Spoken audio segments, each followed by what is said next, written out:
घड़े की तरफ पूरे ब्रह्मांड को फोड़ दूंगा एक धनुष के पीछे बता रहे हो क्या पूरी भूमि खाली अभी रंग है।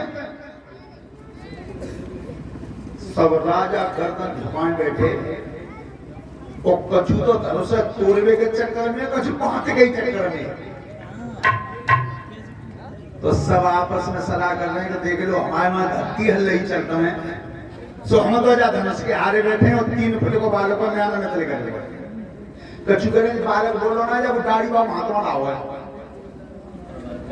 तब गई विश्वामित्र जी ने बेटा लक्ष्मण का बैठ जाओ क्योंकि भाई तो तुम्हारे बड़े भैया राम ही बैठे।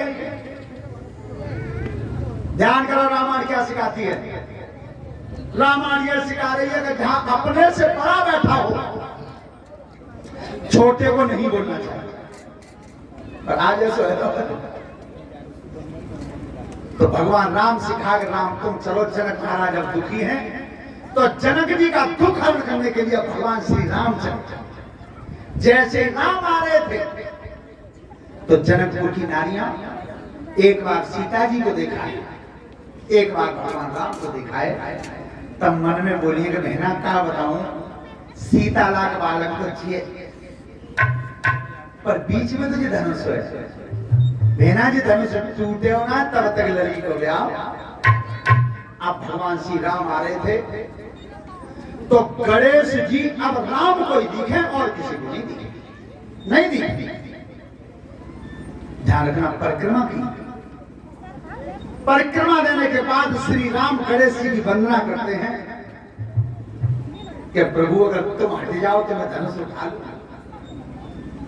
गणेश भगवान बोले त्याय मैं तो बैठे यही तो मेरी मैया का हुक्म था। ध्यान रखना गणेश जी बात दृश्य हुए हैं भगवान श्री राम ने परिक्रमा दी पूरा समाज टकटकी बांध के देख रहा है। एक बात अब ध्यान से सुनना बेटा सब आंख का कर्म क्या है देखना और कान का सुनना और जीभ का बोलना नहीं स्वाद चखना। पर एक बात विचार करिए बेटी बहू हमारे तुम्हारे शरीर में पैर के हैं 2 और हाथ कान आंख और जीभ क्यों जे चुना डबल। पहली बात तो ये देसी भाषा में कि एक ही बात करने आगे दे रही है तो होती तो क्या होता। लेकिन बात दूसरी और भगवान के संतों के दर्शन को अगर तू जाना चाहता तेरा एक पैर संग नहीं देता तो दूसरे का सहारा ले लेगा। अगर अच्छी जगह पर तू दान करना चाहता है एक हाथ संग नहीं देता तो दूसरे का सहारा ले लेगा।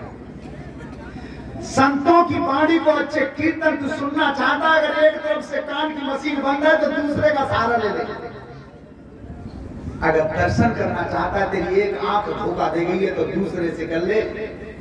सब चीज डबल है पर भगवान कहता है कि बोल कम ले इसलिए जीव है एक कम बोलना चाहिए सटीक बोलना चाहिए अच्छा बोलना चाहिए। तो ध्यान रखना अब राम जब आए हैं तो पूरा समाज टकटकी बांध के देख रहा है राम को। अच्छा देखो गए और देखो तो नहीं आंखें में चली गई। और ऐसा हो सकता है कि जब कथा पंडाल में अगर चारों तरफ 500 लोग बैठे हों तो क्या आंखें आ गई 1000। ऐसा हो सकता है कि 1000 आंखें एक ही संग बंद हो और एक ही संग खुले नहीं हो। उस दिन यही हुआ बिल्कुल कि सब नजर बांध के देख रहे थे भगवान श्री राम को और धनुष के ऊपर नजर टिकी हुई थी। क्या लिख रहे हैं गोस्वामी दमके उदान निज में घनाए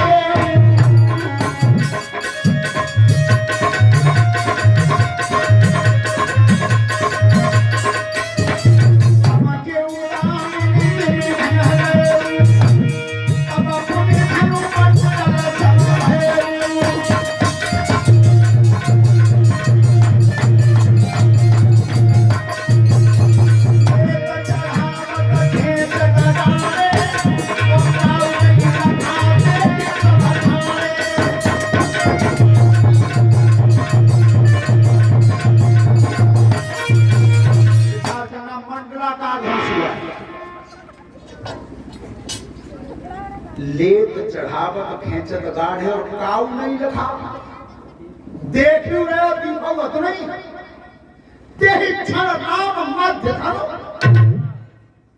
उसी समय भगवान राम ने धनुष को दो टुकड़ा कर दिए। कितनी देर में? एक बार आंख बंद भई और दूसरी बार खुली। सब दो टुकड़ा डरे में दिखाई दे। महाराज जनक की खुशी का ठिकाना नहीं रहा और सब मन में सोच रहे हैं कि बच्चों न तो जिसल करी कब उठाओ है, कब खींचो है और कब तोड़ो है। पर धनुष टूट गया था। उस समय सीता जी के लिए सूचना हुई कि वरमाला लेकर के आओ। तो बेटी ध्यान करना, जिन जिनके घर पे रामायण है, रामचरितमानस है, वो खोल के देख लेना। भीतर न देख पाओ तो विषय सूची में देख लेना। वरमाला लिखी है, जयमाला नहीं लिखी है। और आज क्या कहता है? स्टेज बनेगी कि ना का होगा जयमाला बनेगी। देख लेना जयमाला किसे कहते हैं बेटी और वरमाला किसे कहते हैं।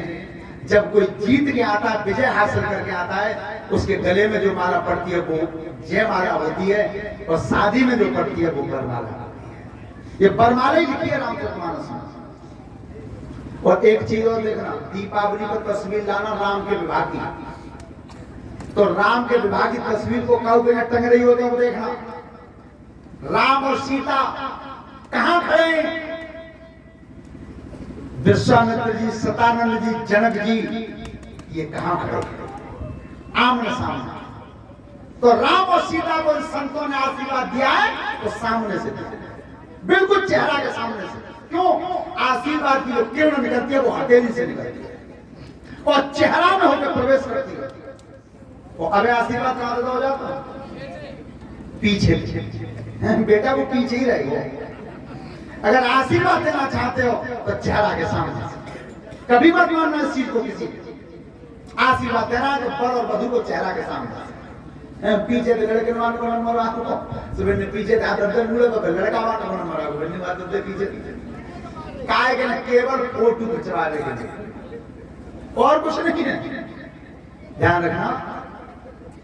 तो आज सीता जी जब आई हैं और वरमाला हाथ में लग रही थी, लेकिन भगवान श्री राम के सिर पर सोने का मुकुट बन रहा था। अब मुकुट जब बन रहा था तो वो माला डाल वो चाही तो 2 अंगुल छोटी रह गई, वो माला पार नहीं रही। सीता जी ने एक एड़ी उचकाई तो माला नहीं पार रही।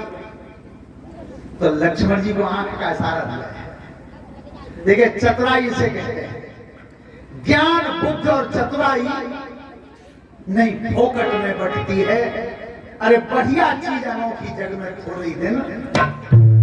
तो लक्ष्मण जी को इशारा किया, सीता जी ने। एक बात ध्यान से सुनना, हमारे बुजुर्ग भी बैठे हैं। आंख के इशारे की बात को तभी समझ पाते हैं तब दोनों ही तरफ चतुर हो। इशारों करवैया और इशारों समझवैया दोनों ही चतुर हो तो काम बन जाएगा। उन्हें काउट रहते हैं मां साहब बहुत भैंसा बदिया को हरो बात नहीं बनेगी। लेकिन मालूम है कछु इशारों कैसे समझे। हमारे एक बार वीरे शास्त्री जो शिष्य हमारे लिए अपनी ससुराल गए, जाके जना भी गए, रूठ गए। सो सास ने लाड़ के ना पूरी बनाई देखने कैसी। तो देखो पहले ऐसा हो बेटा कि ससुराल में जब लिवाड़े आते पति तो मायके में बिटरियां बाप मेहताई के सामने निकलते रहे। अबे तक रहो चाहते ना भाई धुआं तो अवश्य हो है कि सास ससुर मेहताई बाप सारे सरेज एक ही मेज पर खाना बतका देना। डाइनिंग टेबल कहते हैं कौन सी कहते हैं? एक ही मेज पर खाना करो। सुबह में क्या करो कि नहीं बहू तो ही झरोका में दूध के लखाई करी और वीरे सबाबू ने छोटी पूरी तो समझी बोरी एक ही दे रही मुंह में। अब जंगला मां नजर गई तो बहू ने आवाज तो दही में पल लगा रस के मां कही गया भी एक में 2 तो कर ले नहीं यानी 2 की कह रही है। तो 2 पूरी उठाई समझी बोरी तो दे रही मुंह में। मैंने कि अब के तो फंसाएगी नहीं तो जो दोबारा नजर गई तो पल लगा तो बहुत क्या कही मत तकाई कैसी ना मैंने यानी 5 की कह रही है। एक तो इशारो जी है लेकिन ध्यान रखना ये इशारा कैसा है? कौन सा? क्या सीता जी के हाथ में बरमाला लगे दिया लेकिन पार नहीं वही करते। अरे सोच समझ के सीता ने लक्ष्मण नजर घुमाई है।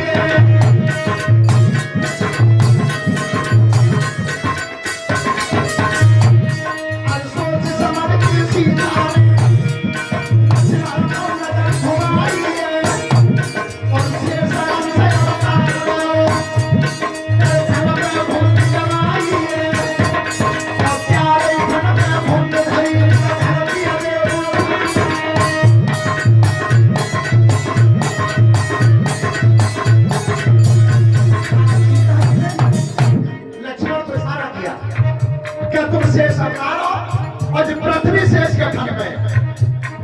तब तुम नेक जा करती हो का शायद तो मैं माला डालती हूं। लक्ष्मण जी समझ गए भैया काम तो नहीं बने क्यों? अरे लक्ष्मण जी की जान गई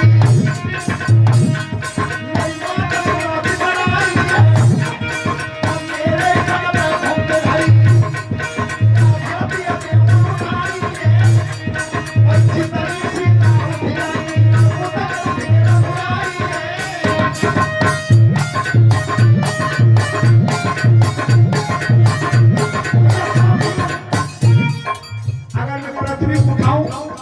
जितनी तुम ऊंची आ जाओगी उतने भैया राम है पर चिंता मत करो माला पहनवा दूंगा।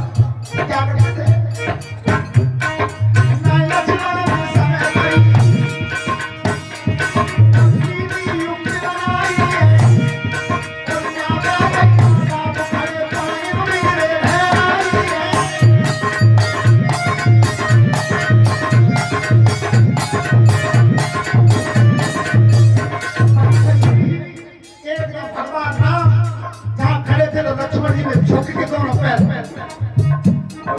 लक्ष्मण उठाओ ना, ये सीता माता ने गाड़ी पर लक्ष्मण जी ने पैर छोड़े। एकदम भगवान प्रभु श्री राम आज अपने भैया लक्ष्मण को उठाने के लिए झुके और जो नीचे झुक के उठाना चाहते थे तब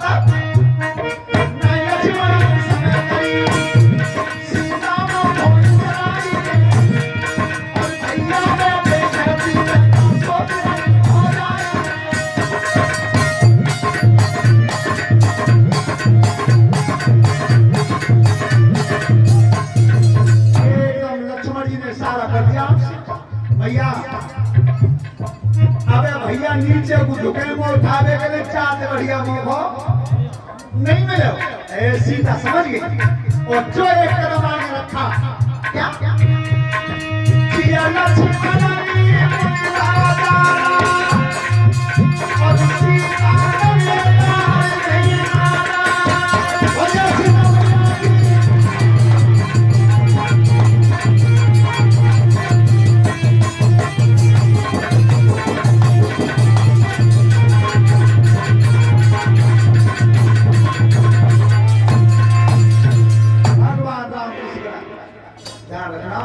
माला पड़ गई थी। एक बात जीवन में ध्यान रखना,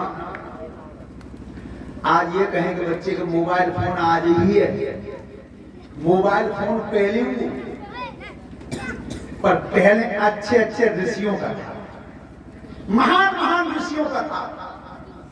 अच्छा विचार करो परीक्षा की अगर मोबाइल नहीं होता तो जनकपुर नेपाल में, धनुष टूटा नेपाल में और दक्षिण में समुद्र के किनारे पर परशुराम जी तपस्या करते थे। किन्ने बताई? मोबाइल तो था पर अच्छे अच्छे महान ऋषियों का था। लेकिन जीवन में ध्यान रखना, केवल संदेश और सूचना देने के अलावा आज के समय में जितने भी गलत कर्म हो रहे हैं वो सब मोबाइल से। लेकिन उस समय जब परशुराम को पता चला था कि मेरे गुरुजी का धनुष टूट गया है, ध्यान रखना घमंड तो था ही, अहंकार रूपी थे परशुराम जी और उस समय महान क्रोध में आए हैं। तो जिस समय परशुराम जी ने जनकपुर के समाज में पैर रखा था 4 क्लास से अवतार थे और फरसा कंधा पे था। पर जीवन में ध्यान रखना एक ही चीज की कमी थी कि घमंड बैठा हुआ था।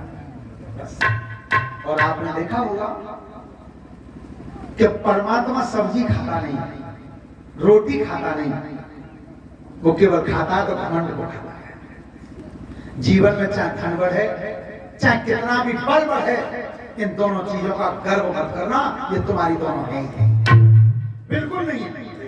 और तुमने देखा भी होगा प्रैक्टिकल करके, जो झागन उड़ा दे वो साइकिल पर ना छोड़े, और जगह चलवे तो धरती खसक गई, खटिया में मिला दी, इतना कर सकता है वो, इतना बड़ा बलशाली है।